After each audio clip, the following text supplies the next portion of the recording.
Hi guys, me again. This is video blog number 4. Sorry, I'm just watching Rupert play with the vacuum. He's having a lot of fun with it.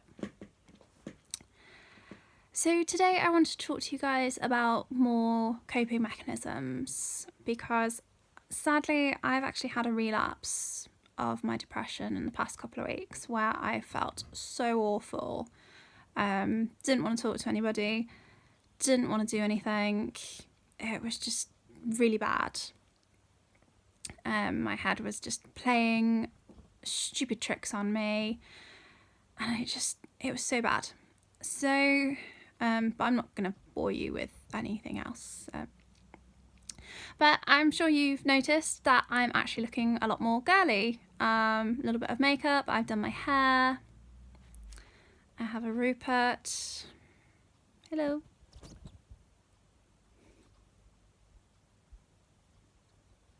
Hey, okay, now shoo. You've said hello. Good boy. Well, what was I saying? Oh, yes. So, I've put a bit of makeup on. I've done my hair, to just feel a bit nice. And that is one of the coping mechanisms that I wanted to talk to you guys about today. It's about doing things that are a little bit out of the ordinary that you wouldn't normally do, but they make you feel nice. I've found that the biggest cure for my depression is do things, force myself to do things, and actually I feel a lot better afterwards. So, for example, I am very much an introvert. I would much rather stay in the house with fluffy socks on, either crocheting, again, sounding a bit like a granny, but hey, I create nice things, so don't care. So either crocheting, watching TV, or just sitting in silence and doing nothing and feeling sorry for myself, which is not good. That really, really fuels the little dark Beth that I told you guys about last time. So it's not good. Chris, however, is very much more of an extrovert. We are complete opposites in that respect. He would much rather go out and see friends, and he tries to persuade me to go all the time, and I tell him no, I'm not comfortable, I don't want to do that. And a lot of the healthcare professionals that I have spoken to about depression say that you should only do things that are within your comfort zone. However, I've actually been trying to push myself out of my comfort zone, and I found that it really works. Sorry, do excuse me just one moment. Rupert is eating things. Rupert, what are you doing? Okay. That's fine. He's good. Yeah, so I've actually been trying to push myself out of my comfort zones, and it's been helping a lot. So I'm still on my medication, which has been helping. At least I think it has. I'll go on to that in a minute.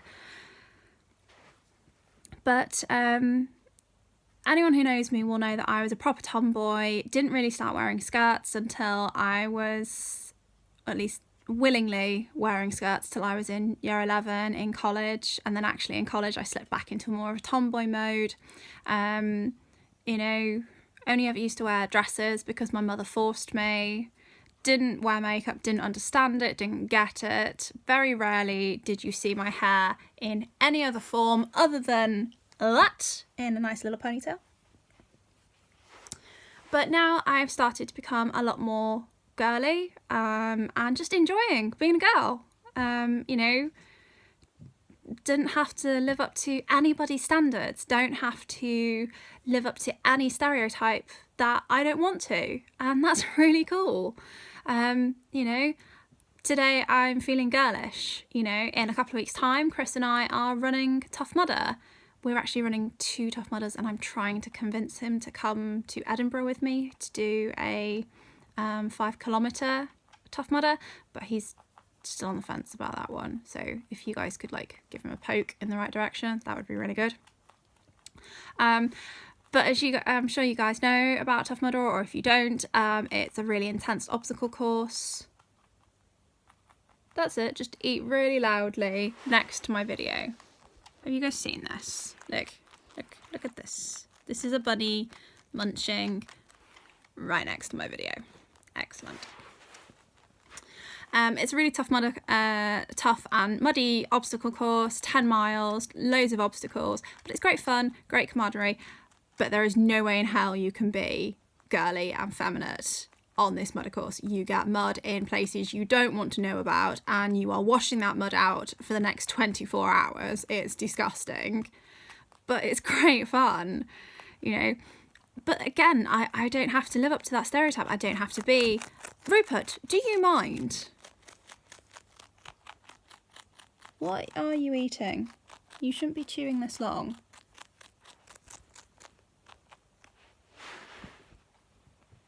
Oh, you're done now, are you? Silly bunny. As I said, I don't have to be that muddy tomboy, you know, train 24 hours a day type of girl.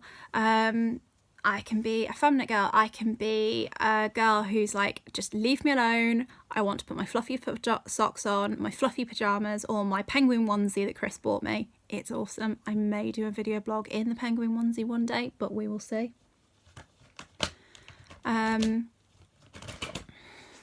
Stop being a destructive bunny. Yeah, we'll see. And it's awesome. It's so cool that actually I've learned you don't have to be anyone's stereotype. You don't have to care what anybody thinks about you. You have to care about what you think about yourself. And that is one of the biggest things that I've been learning over the past couple of weeks, particularly with my relapse. My relapse was really bad, and I was caring what other people were thinking of me, and it was really upsetting me. He's like a toddler. You have to make sure that he's not into anything that he shouldn't be. He's doing okay. Yeah, it's not worth it. It's really not worth it. Just not worth it to get upset about those sorts of trivial little things that actually, do you know what? I don't care what you think of me. I really don't anymore. You know, I used to, and that used to upset me. And I used to get upset over the littlest of things. You know, if I couldn't find something, like, that's where my OCD would kick in, and it's like, I've got to find this thing. And now it's like, actually, do you know what? It'll turn up. If it turns up, great. If it doesn't, it doesn't. It doesn't turn up. Big whoop. You know, if you think that I've got too much makeup on my face, I don't really care. You know, I like the way I look. I've done this purposely. You know, if you think that my hair is too fluffy and looks like Rupert, well, I'd rather look like Rupert than anybody else. I'd rather look like me, if I'm honest. But if I have to look like anyone, I'd rather look like a fluffy bunny rabbit. So, yeah, I don't care. And, like, that's just cool. That is just cool. And that's been a really good coping mechanism, particularly for my relapses. The other thing I wanted to talk to you about was my medication. So I'm on a particular type of antidepressant, which at first I was absolutely adamant that I am not going on this antidepressant. I am not going on any antidepressants because of the stigma attached to it. And you know what? Sod the stigma. Just no. It doesn't belong in this world. If you need to take antidepressants, then take antidepressants. If they help you, that's fantastic. If they don't, then go back to your doctor and see if you can get something a little bit better that is going to help you, because everybody deserves help. Everybody deserves that care. and everybody deserves that time and effort. And I think that if we can break that stigma down, then, you know, that would be great. And I think healthcare professionals need the biggest kick up the backside to get rid of this stigma. So I had to go to the doctors fairly recently. I've been really, really tired. I've had really, really awful bowels. Sorry to tell you that. Like lots of abdominal pain, I mean. And the doctor literally had me in his office for 4 minutes. He had no idea what was going on with my bowels or the fact that I was tired. He put everything down to my depression, and I've now got that label from him that I have depression. Therefore, everything that's wrong with me is due to my depression. He even said to me, "Oh, you had blood tests a year ago. They were fine." I'm sorry. Blood tests a year ago? Are they clinically relevant? I don't think so. I don't think they are clinically relevant. We need to break that stigma down, guys. We need to raise awareness and say, hi, just because I have a mental health condition does not mean it attributes to everything else that I have or may not have. You can sit in that office and tell me that I am going crazy. You know, I'm making symptoms up, etc., etc. But I know me. I know what I'm feeling, at least physically. Mentally, yes, I still need help. And that's where my coping mechanisms come into it. That's where my support network comes in. You guys come in. You know, I've got a fantastic support network. My friends that I'm actually getting back in touch with are amazing. So I got back in touch with some friends from college. Now, I've not seen these friends for a good couple of years. I think the last time I saw them properly was at my wedding. And I didn't really get to bond with them much at my wedding because I was the bride, so I had to see everybody and dance with everybody. And don't get me wrong, I loved my wedding. It was amazing.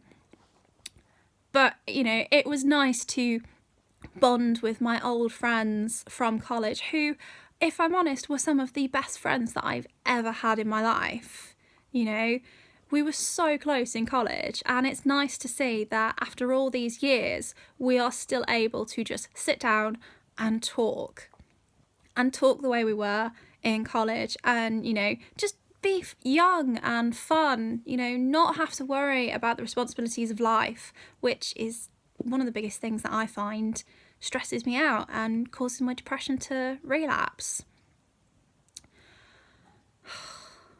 I feel like I've been nagging at you guys in this video, but what can I say? You know, I am feeling better, but it's those coping mechanisms that are helping me feel better. It's the fact that I don't care about stereotypes anymore.